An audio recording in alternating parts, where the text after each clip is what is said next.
Rachel, it's great to see you. Yeah, great to see you too. I'm excited to get to some more questions this month. I am too. I really enjoyed the conversation on the webinar, but of course, we never have time to get in enough questions. So this is really, really fun too. Yes, definitely. So, starting with the election, what role will 18-year-olds who are first time voters play? And what issue area do you think Biden will use to motivate them to come to the polls? Well, what we've seen in the last few elections is how overwhelmingly young people aged 18 to 25 vote Democratic. Now, that hasn't always been the case. Back in the 1980s, when Ronald Reagan and George H.W. Bush were running for president, Republicans tended to do better in this age group. But in recent years, Democrats have had a very strong advantage. And as we're heading into 2024, the biggest challenge for the Biden campaign is not going to be to persuade young people to support Biden's reelection, but rather to motivate them to turn out on election day. We saw a fairly pronounced drop-off in voter turnout among young people in last year's midterm elections. And one of the real challenges Biden faces, given more centrist positions the president has taken on issues like immigration and climate change, is finding ways to convince those Gen Z voters to turn out in a presidential election. Most of them, in all likelihood, aren't going to vote for a Republican candidate. The question is whether they vote at all. So, sticking with the election, what are your thoughts on the viability of a third party candidate for the presidential election? Well, historically, the challenges for a third party or independent candidate have been pretty much insurmountable. And for the members of our group with longer memories, they know that the last time a third party candidate really posed a significant challenge to the two major parties was Ross Perot's campaign for president, all the way back in 1992.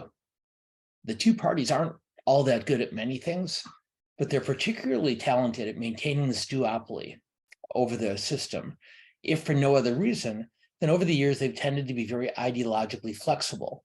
And when an issue emerges, like Perot's discussion of the federal deficit back in 1992, one or both parties generally tends to move to address that issue in the future.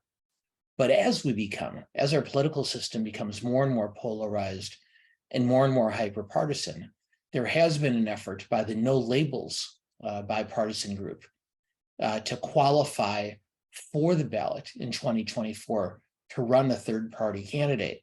Excuse me, they've already qualified in a small number of states, but believe that they can get on the ballot in all 50. And they're very serious rumblings that Democratic Senator Joe Manchin of West Virginia is someone who might potentially be interested in being their candidate, working alongside a Republican running mate. Again, recent history doesn't show a great deal of success for third-party candidates. Most voters generally tend to see them as spoilers for one side or the other. But there does seem to be more of an effort this year than we've seen in quite some time. Turning to one of the issue areas we focused on this month for our last question, Mexico, what would 1,500 American troops do at the US-Mexico border? Well, in fact, the Biden administration and the Defense Department has been very specific about the role that the troops can play.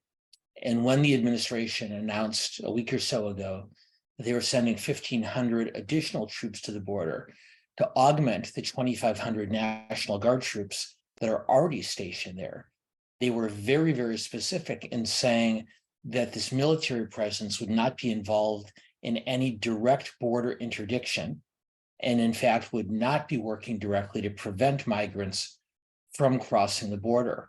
Rather, the troops are being sent in what appears to be primarily an administrative role, so that the relevant federal agencies that are charged with border security and immigrant support can deploy as many of their resources as possible to working directly with these migrants.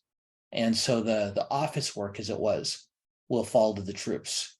Biden's critics, particularly from the left, refer to this as militarizing the border.